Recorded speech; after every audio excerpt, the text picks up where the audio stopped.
107,7 Yudantara FM, radio kesayangan Anda, mempersembahkan Sandiwara Radio Legenda Bawang Merah Bawang Putih.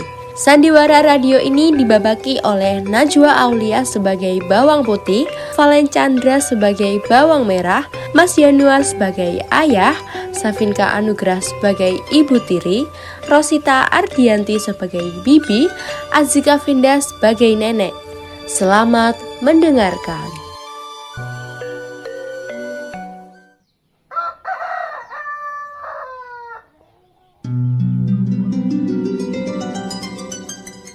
Pada dahulu kala, di sebuah desa yang asri, hiduplah sepasang orang tua dan seorang anak perempuannya. Anak perempuan itu bernama Bawang Putih.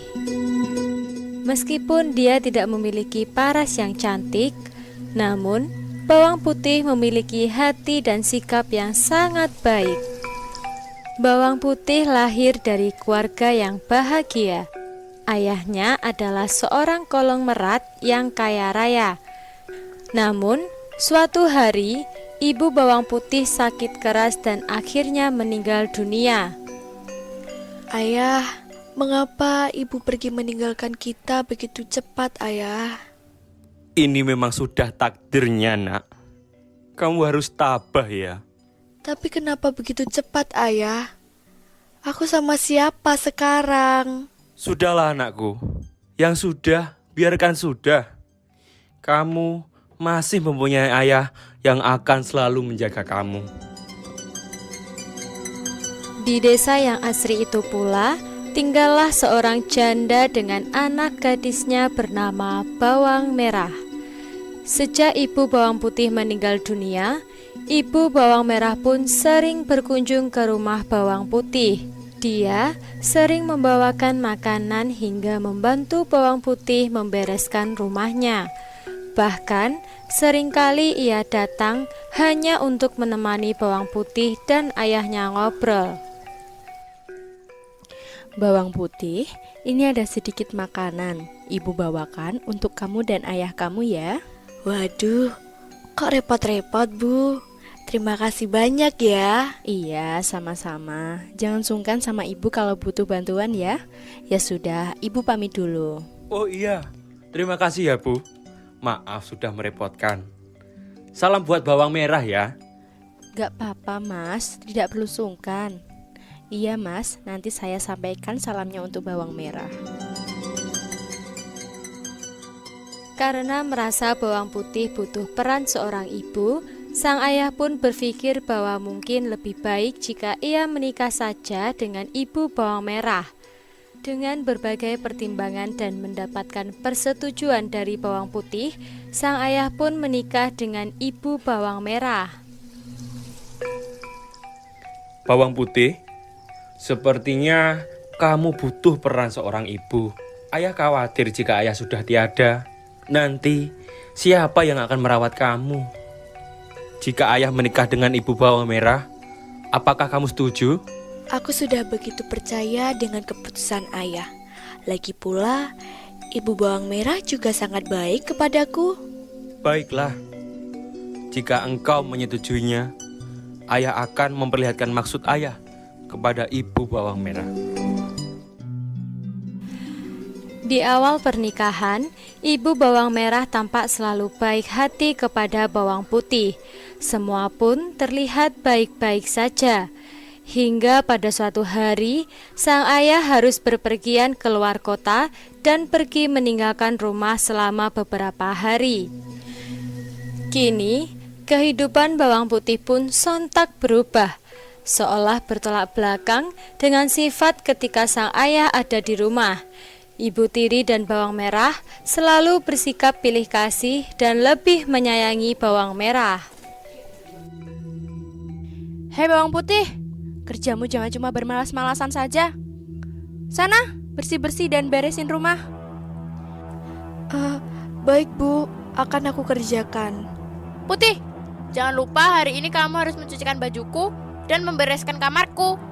Iya Kak.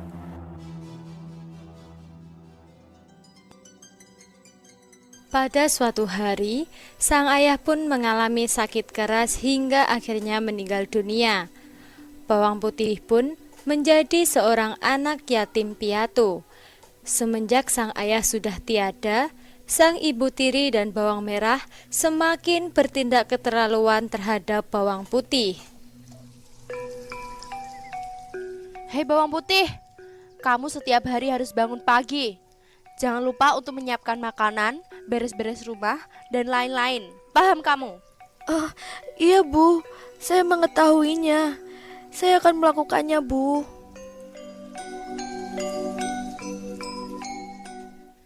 Meskipun selalu diperlakukan seenaknya, bawang putih pun tidak pernah membenci ibu dan saudara tirinya. Dia selalu bersikap baik dan mematuhi segala perintah mereka.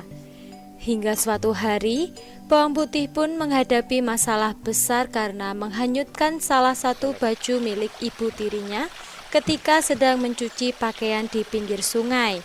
Bawang putih pun menyusuri setiap sisi sungai untuk menemukan keberadaan baju ibu tirinya itu. Ia sangat takut jika ia tidak menemukannya, ibu tirinya pasti akan sangat marah. Namun, bawang putih tidak berhasil menemukan baju sang ibu. Dengan putus asa, ia pun kembali ke rumah dan menceritakan kejadian tersebut kepada ibunya. Bu, maafkan Putih karena baju ibu hanyut terbawa arus ketika Putih sedang mencucinya, Bu. Apa? Dasar ceroboh. Ibu tidak mau tahu. Pokoknya kamu harus mencari baju itu dan jangan berani pulang ke rumah kalau kamu belum menemukannya. Mengerti?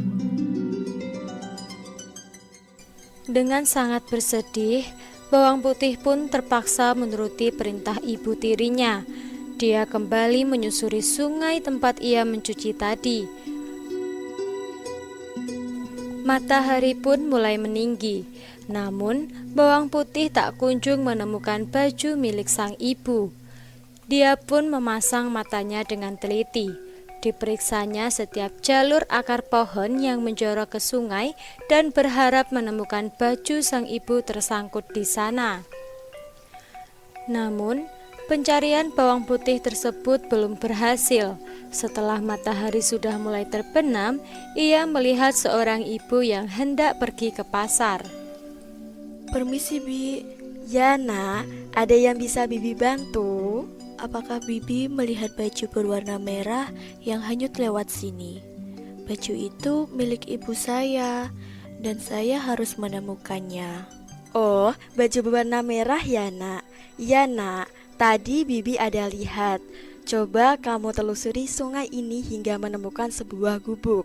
Di sana ada seorang nenek. Pasti baju yang kamu cari sudah sampai di ujung sungai, tepat di mana gubuk nenek itu berdiri. Mungkin sang nenek yang ada menemukan baju yang kamu cari, Nak. Oh, baiklah, Bi. Saya akan ke sana. Terima kasih ya, Bi. Sama-sama, Nak.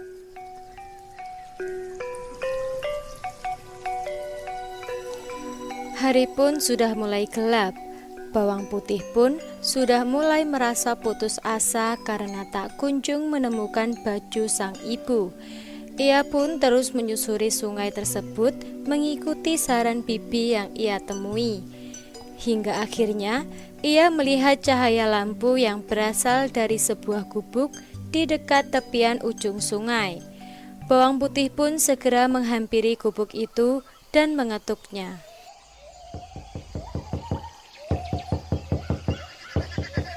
Permisi, Nek. Iya, Nak. Siapa kamu? Saya bawang putih, Nek. Saya datang kemari ingin menanyakan apakah Nenek ada melihat baju ibu saya yang hanyut di sungai. Baju berwarna merah ya, Nak? Iya, tadi Nenek melihat baju itu tersangkut di depan rumah Nenek. Sayang, padahal Nenek sangat menyukai baju itu, Nak. Tapi baiklah, Nenek akan mengembalikannya padamu dengan satu syarat.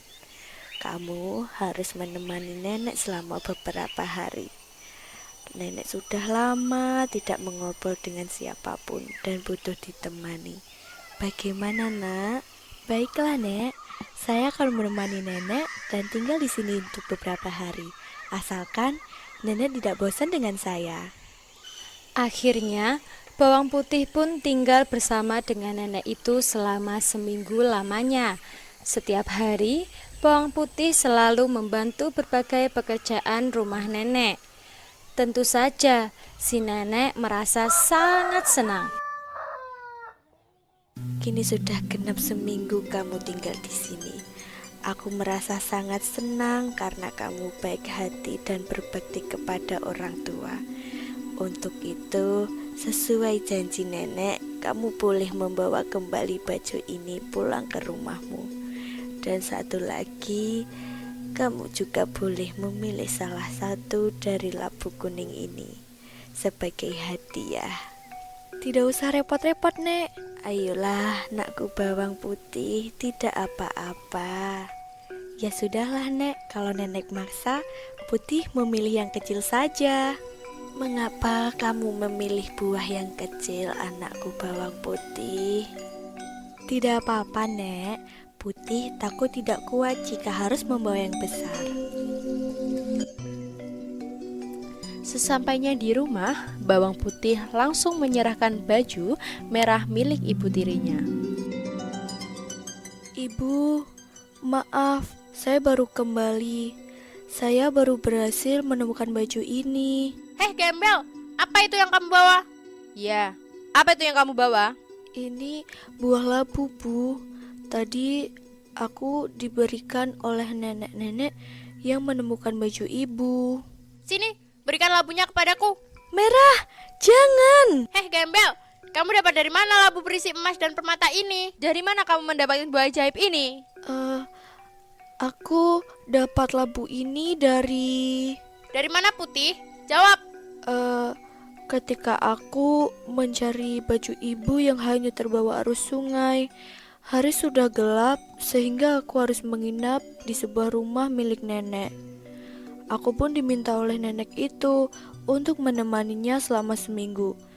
Setelah genap seminggu dan ketika ingin pamit pulang, aku diberi hadiah ini, Bu. Setelah mendengar cerita bawang putih, bawang merah pun beranjak untuk melakukan hal yang sama agar bisa mendapatkan hadiah seperti itu. Bawang merah, kamu harus melakukan apa yang dilakukan anak sialan itu. Baiklah ibu, kalau begitu besok pagi kamu harus pergi ke sungai. Baik Bu. Keesokan harinya, bawang merah pun menghanyutkan baju ke sungai. Hingga akhirnya ia tiba di gubuk nenek yang diceritakan oleh bawang putih. Nek, apakah nenek ada melihat bajuku berwarna merah yang hanyut di sungai ini? Nenek tahu, tapi kamu harus menginap di sini selama seminggu kalau ingin nenek mengembalikannya. Baiklah Nek, akan kutemani kau selama 1 minggu. Selama 1 minggu, bawang merah menginap di rumah sang nenek, hanya dengan bermalas-malasan. Jikalaupun ada yang ia kerjakan, pasti berujung dengan hasil yang tidak bagus, karena dikerjakan secara asal-asalan. Akhirnya, setelah seminggu lamanya, sang nenek membolehkan bawang merah pulang. Bukankah seharusnya nenek memberiku labu sebagai hadiah karena menemanimu selama 1 minggu? Ya sudah, silakan kamu memilih salah satu dari labu ini, Nak. Sesampainya di rumah, bawang merah segera menemui ibunya dan dengan gembira memperlihatkan labu yang dibawanya.